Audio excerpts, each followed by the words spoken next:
Stop Sucking at Business, episode 37.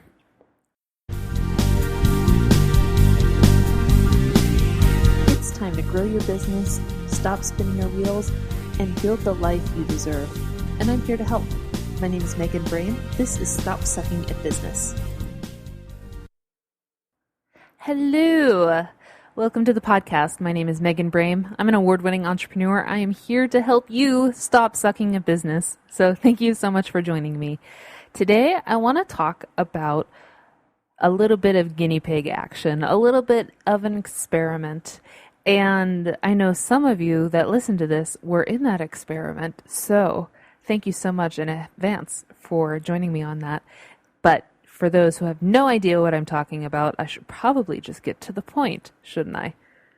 I had a theory about Instagram. Now, my personal /blog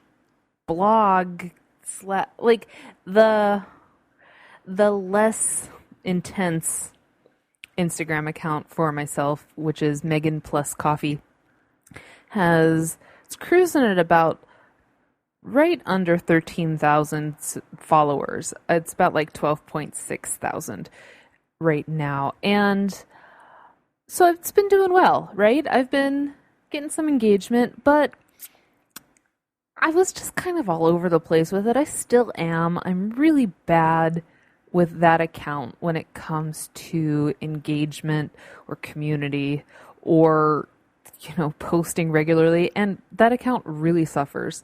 So it's sort of surprising that I still have that many followers. And if you do follow me, thank you so much.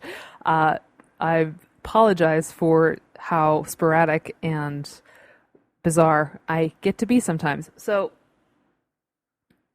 back to this theory I had about Instagram. I knew that, there's all of these quote unquote Instagram models and people hawking stuff on Instagram, which is especially interesting to me because you can't really run like any kind of e-commerce directly from it. You know what I mean? Like there's no links in individual posts. There's only on their profile. And, that is what it is. I don't understand that. I wonder if Facebook, which bought Instagram, will ever change that, or maybe that's just sort of a quirk that they're going to keep. Whatever. It is what it is, right? They want to keep you on the app rather than send you elsewhere. I get it.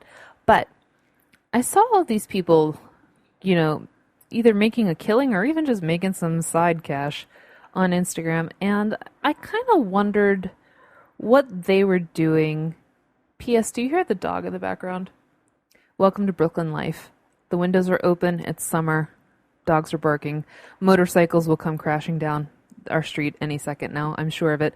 But anyways, and I saw these people making their side money, their full-time income, whatever, on this, and I wondered, what were they doing that was so amazing? How hard were they working to make this happen? How much were they posting? What were they posting? How were they integrating hashtags? Were they integrating hashtags? What kind of engagement did they have? What kind of community did they have? And, I really just kind of wanted to figure that out. I wanted to see, could I start an Instagram from scratch, 0 followers, and really build it up over a month? Could I hit 1,000 followers in 30 days? And so that was my Instagram experiment. And as I said, some of you who are on my mailing list, about 40 of you joined me on this. And that was super awesome to see all of the feedback that you guys were doing with this. But in this episode, I want to break down all of the different things I learned during this Instagram experiment so that you guys can do it too. So again, this was for a completely fresh account. It had no followers. It had no activity whatsoever. And it was actually an account for this podcast. So if you look up Instagram, if you look up Stop Sucking at Business, all one word, you'll find my account. And you'll see that right now it's cruising at about 1,200 followers. And those all happened from June 1st to June 30th. And I haven't actually updated it. I'm planning to do that today, and I decided to record the podcast instead. So I will be getting back to updating that shortly. But are you ready? Okay. Here are my tips for Instagram domination. Number 1, do everything ahead of time. If you were in the challenge, and I wonder how many of you actually did this, but in the challenge, I said it is best to do everything in advance, a month in advance. So I posted 3 times a day for 30 days, which means 90 posts. What did I do? I did them all on June 1st. I made them all. And I didn't really add a lot of my stuff, like podcast episodes or things like that. I peppered those in occasionally, but most of my posts were like inspirational quotes or business things, hashtag hustle, that kind of stuff. And I did that all in batches. Now, the reason I did that is because I wanted to make sure that I had 0 excuses for posting. Not like, I don't feel like thinking of something, and I don't feel like looking up a quote, and I don't feel like making all this. No, I just batched it all. I didn't do it in one fell swoop. I did it in a couple fell swoops because let's be real, there were a couple of days that I felt lazy and I didn't do it, and I had to make up for that as I went along. But so I would recommend, if you want to really dominate Instagram and really make it something that is valuable to your business rather than just like cat pictures, do some batching. You don't have to do a month ahead of time. I know that a lot of the people in the challenge were like, no, I'm not doing that. And fair enough. But even if you do it weekly, do it once a week. Do it, if you post 1 time a day, then just create 7 images and just store them on your phone, or we'll get into that in a second, but do them ahead of time. Just save yourself the mental anguish of having to think of something new all the time. Now, a lot of people wonder how many posts should be their product or their service or their thing, and how many should be not.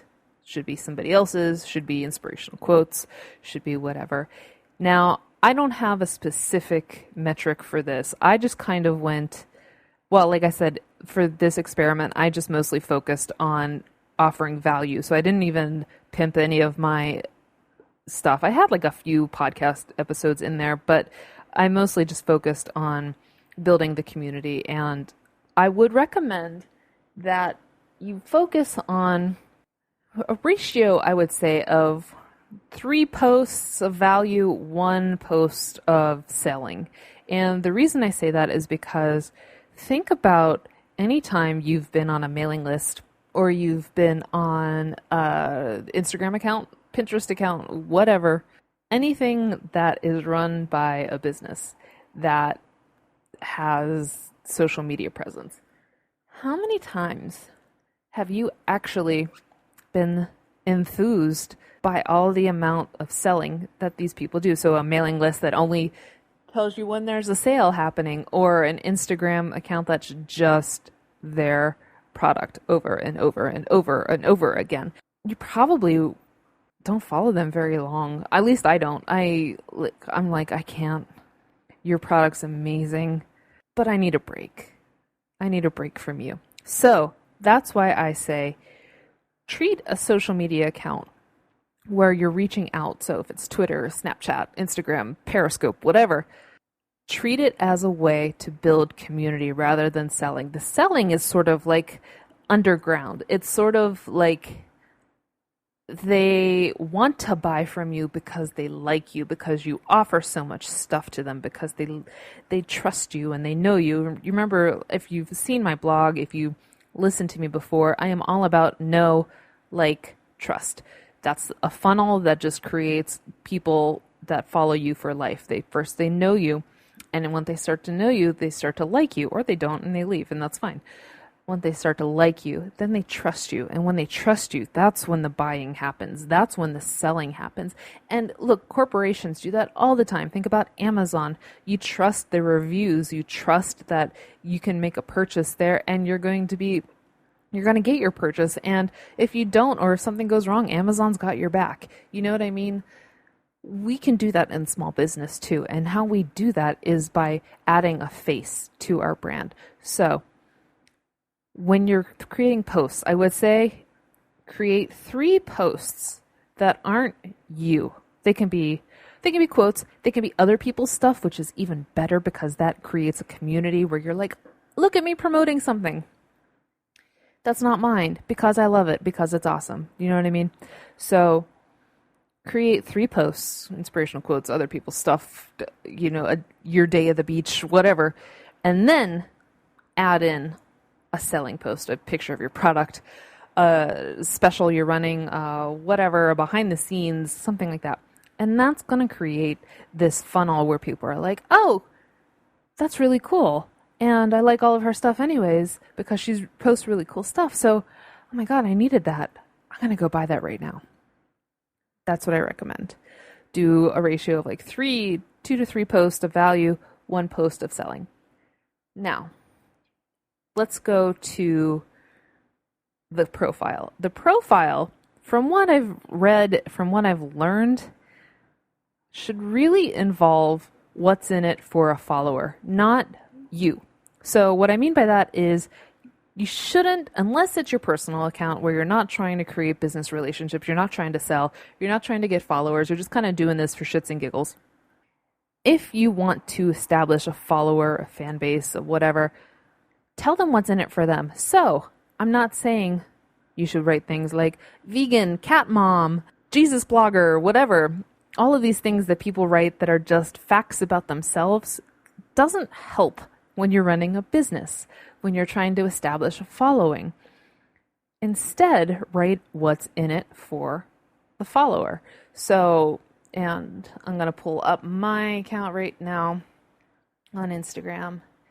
So for Stop Sucking at Business, I have inspiration and advice for creative entrepreneurs, then my email, then a hashtag Stop Sucking at Business to be featured, then a call to action after that. So instead of, hey, I'm Megan, I'm a podcaster, and I talk about business. No, I put in there that if you follow me, you're going to get inspiration and advice. It's especially going to be awesome for you if you're a creative entrepreneur. So think about your profile and think about what it is you're offering people and why they should follow you in the first place. Maybe you want to have a collection of vegan community people. That was a weird way to say it, wasn't it? Maybe you want a vegan community hanging out with you. And so that's why they would follow you. But I would say word it better than vegan, cat mom, wife. You know what I mean? Like, make it about them and not about you. The second part, my email. I've seen back and forth on this. Should you have your email? Should you not? I think if you're running a business, just make it as easy as possible for people to contact you. People are going to have questions. People are going to want to connect with you. If you want like sponsorship opportunities or something, you got to tell them how to contact you because a lot of people aren't going to check the direct messages. And I never check my direct messages. Let me look right now, actually. Oh, I have some. I have direct messages and I didn't even know that. See what I mean? So just make it easy. Tell them how they can reach you. The hashtag, that's if you want to have a feature account. You don't have to do that. The next part, call to action. My call to action is listen to the most recent episode. Again, this is the Instagram account for this podcast. And right now, I have the most recent episode listed. If you don't want to feature something in particular, then you can just put your Etsy shop, your domain, I can just put stopsuckingatbusiness.com if I don't want to do the upkeep on it. Now, if I want to have higher engagement, if I want to make it easy for people to buy from me, if I want to show something that's really awesome and just creates a better connection, then I want to have a call to action that is a product, that is a specific blog post, that is a specific podcast episode, that's a specific page. So instead of stopsuckingatbusiness.com, I would link to the website or the page that has the most recent episode, and then I would update that weekly. People that are on Instagram that have product-based businesses are just killing it by doing this. If they feature a shirt and why are they featuring the shirt? They want you to buy the shirt, right? So they change the link in their profile to the URL of that shirt. Doesn't that make sense? It's so smart. You do that too.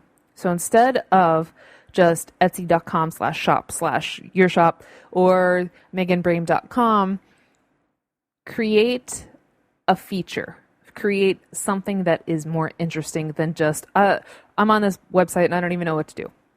Now you can do a specific category, like summer favorites, and just link all of your summer favorite products.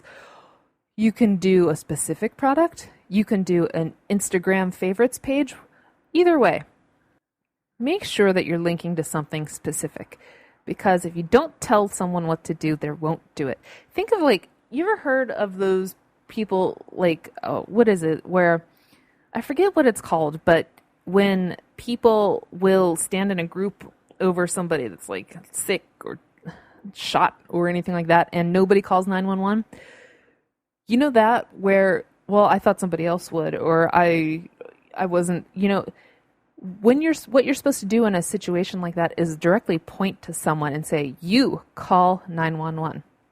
That puts the responsibility into that person, and that person has a direction. And that's what you want to do in your selling. Now, it's not as severe as you call 911, but you go to this page to buy that item. Do you see what I mean?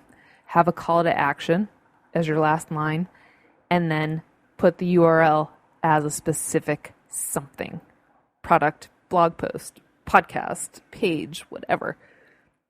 Now, let's talk hashtags. And can I say for a second, I have no notes on this. I was just going to wing it because it's summer and I'm lazy, and that's just how I roll. And I was like, I wonder if I can actually get all of this out,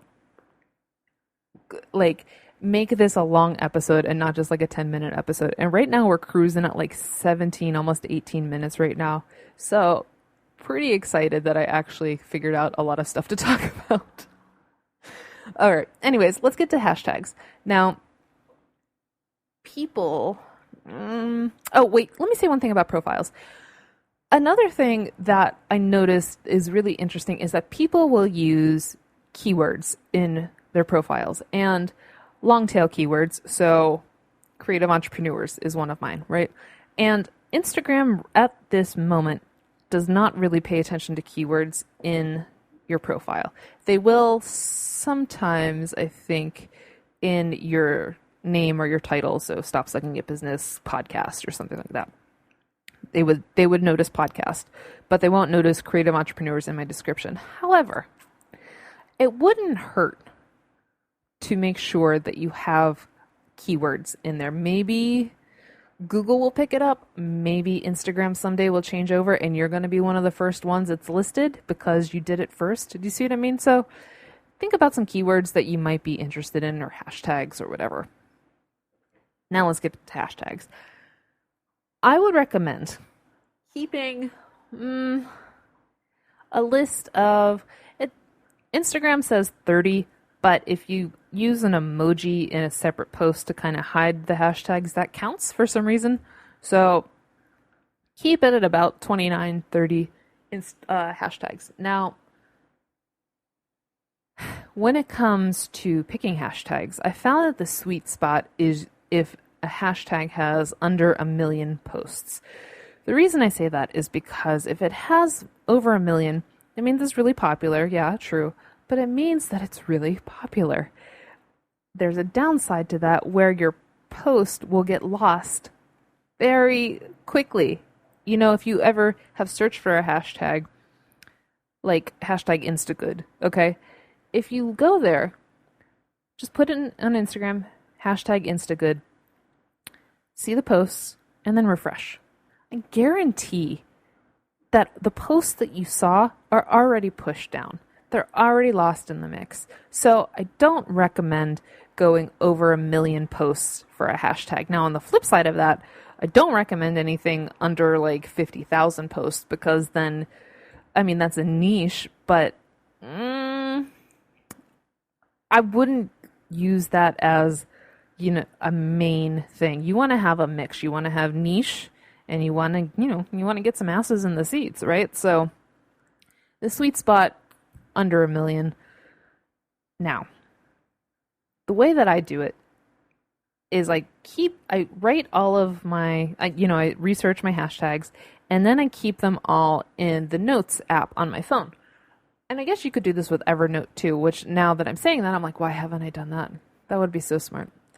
Anyways, I keep all of them in Notes. And so when I write a post, I write the post, I hit publish, and then in a separate post, I add my hashtags. It's up to you if you want to do it. I think it looks cleaner to have the hashtags in a separate post rather than in the info. You know what I mean? To me, it seems cleaner, but you can do what you want. It's up to you. Now, when it comes to the post, I recommend, once again, that your post has a call to action.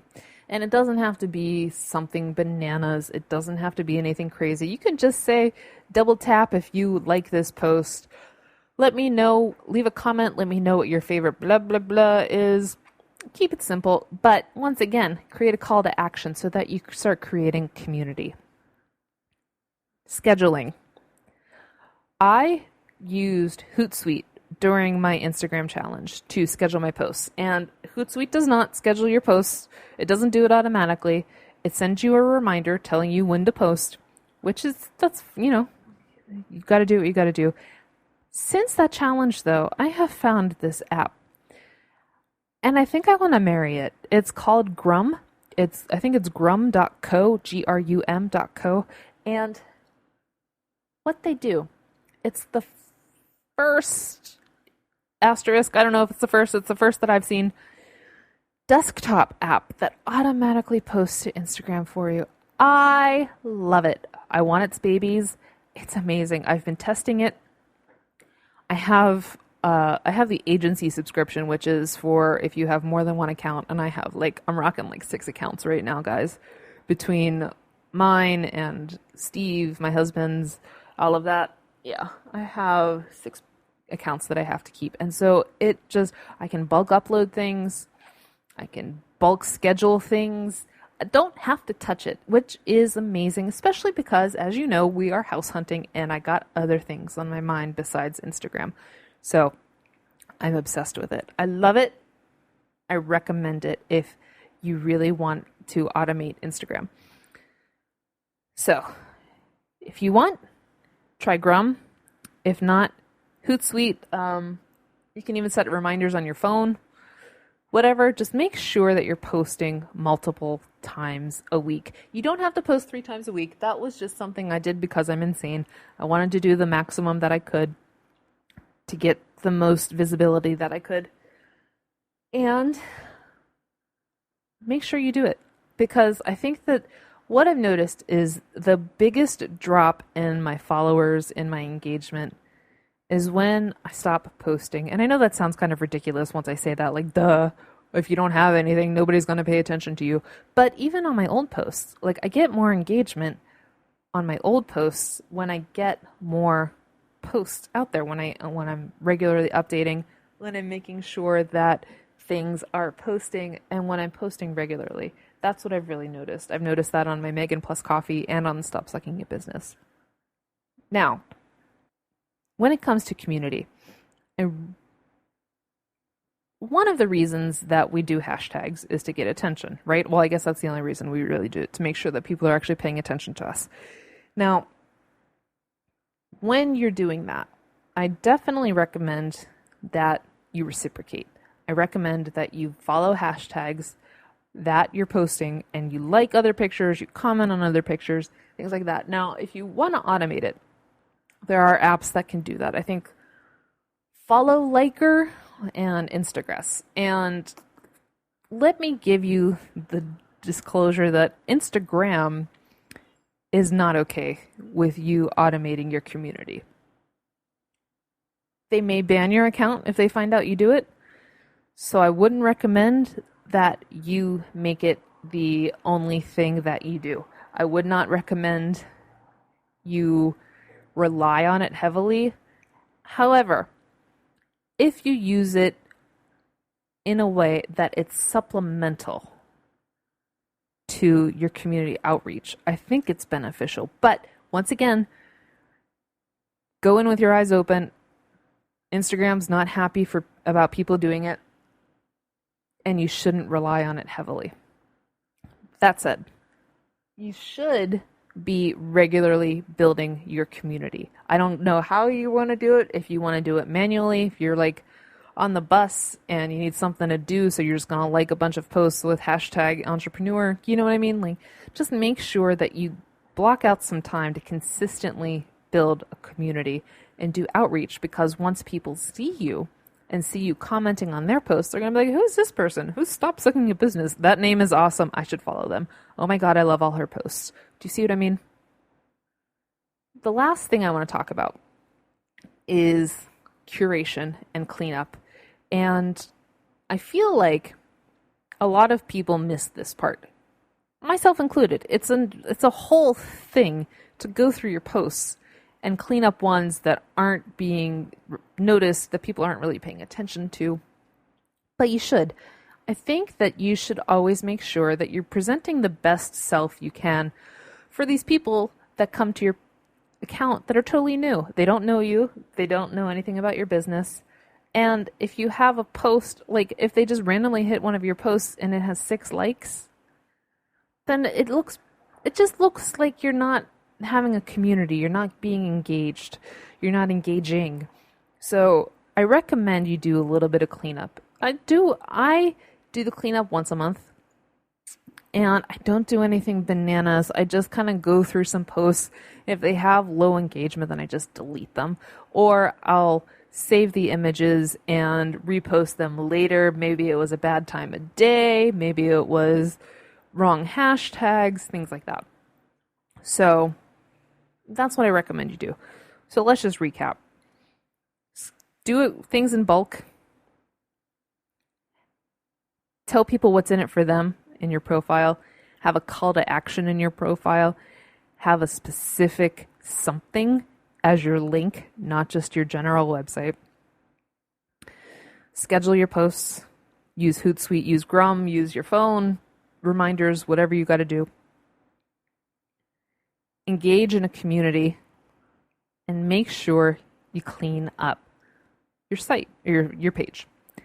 Now, the reason I'm telling you all of this, one, because I'm really excited that it actually worked and that I got 1,200 followers on a fresh account in 30 days without like any kind of black hat stuff.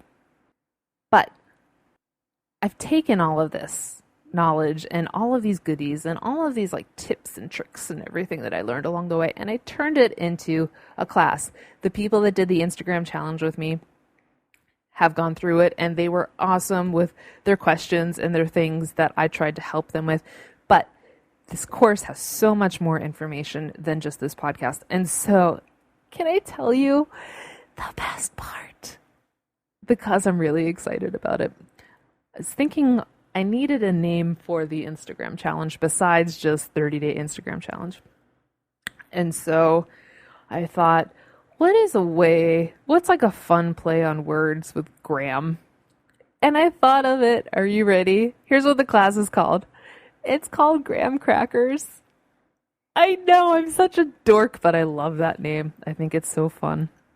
And you can find out more about the class if you go to meganbrame.com/Graham Crackers, all one word. And it's Graham, G-R-A-M, not Graham like the actual Graham Crackers. But isn't that fun? I kind of love that name.